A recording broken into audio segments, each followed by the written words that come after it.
Hey everyone, welcome back to the Just Speak English podcast. I'm Ashley. And I'm John. Great to have you here with us today. So today's episode is one I personally find super exciting because it's about something that completely changed the way I speak English.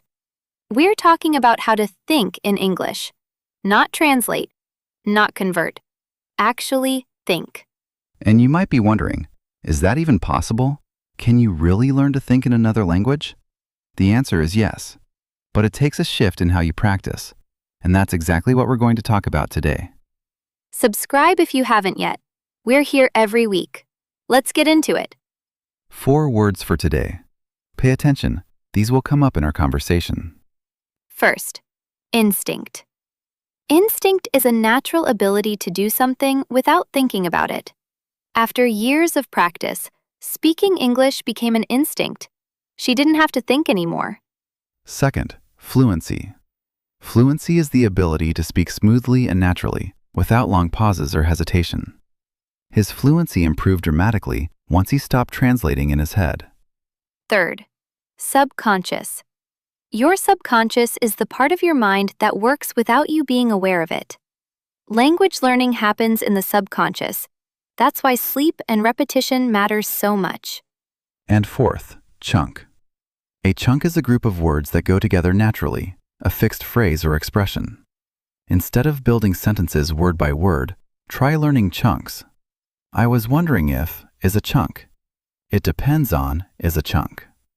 Okay, instinct, fluency, subconscious, chunk. Let's go. Ashley, be honest. Do you remember what it felt like when you were still translating everything in your head? Oh, I remember it so well. It was exhausting. Someone would say something to me in English, and I would hear it, translate it to my language, think of the answer in my language, translate that back to English, and then, by the time I opened my mouth, the conversation had already moved on. That's the worst. And everyone around you is just looking at you like, Is she okay? exactly. And the thing is, that process isn't just slow. It actually makes your English sound unnatural. Because you end up with sentences that are grammatically correct, but weirdly structured. Like you translated them, because you did. Right. And the moment I stopped doing that, the moment I started thinking in English, even imperfectly, everything changed. My responses became faster, my sentences became more natural. I started sounding like myself instead of sounding like a dictionary. So how do you actually make that switch? How do you go from translating to thinking in English? The first thing, and this sounds almost too simple, is to label your world in English. When you look at your coffee cup in the morning, think coffee cup. When you sit in traffic, think, I'm stuck in traffic. This is terrible. When you're happy, think, I'm really happy right now. You're basically rewiring your brain to attach English words directly to experiences, not to words in another language. I love that. You're cutting out the middleman. Instead of experience to your language to English, you go straight from experience to English. And over time, that becomes instinct. Exactly. And the second strategy is, think in chunks, not in words. This is huge. Instead of trying to build a sentence from scratch every time, you have a library of ready-made phrases in your head. Things like, I was just about to say that, or, that's a really good point, or, I'm not sure I agree. You don't build those. You just reach for them. And you learn those chunks through exposure, through listening to podcasts like this one, watching shows, reading. The more natural English you consume, the more chunks your subconscious absorbs. And then one day you say something and you think, wait, where did that come from? And the answer is, your brain stored it and pulled it out at the right moment. That's actually one of the most beautiful things about language learning. Your subconscious is working even when you're not actively studying.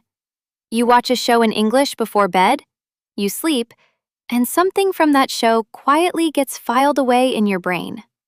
Okay, so label your world, think in chunks. What's the third one? Talk to yourself. I know we said this before, But in the context of thinking in English, it's even more important. When you narrate your day in English, you're not just practicing speaking, you're practicing thinking. You're forcing your brain to generate English in real time, under low pressure. No one's watching, no one's judging. Just you and your thoughts in English. And if someone sees you talking to yourself, just tell them you're a podcaster. Works every time. Every time. And the last thing I want to say, and this is important, is that thinking in English is not an all or nothing thing. You don't wake up one day and suddenly you're dreaming in English and your brain has fully switched. It's gradual. Some thoughts will come in English, some won't, and that's completely fine. It's a process, not a destination. And honestly, the fact that some of your thoughts are already coming in English, that's already fluency starting to happen. You might not feel it yet, but it's there. And that's the mindset shift. Stop waiting to feel fluent. Start noticing the small moments where English comes naturally and celebrate those, because those moments are the seeds of real fluency. Really well said, Ashley. Quick recap. Instinct, doing something naturally without thinking. Fluency, speaking smoothly and without hesitation.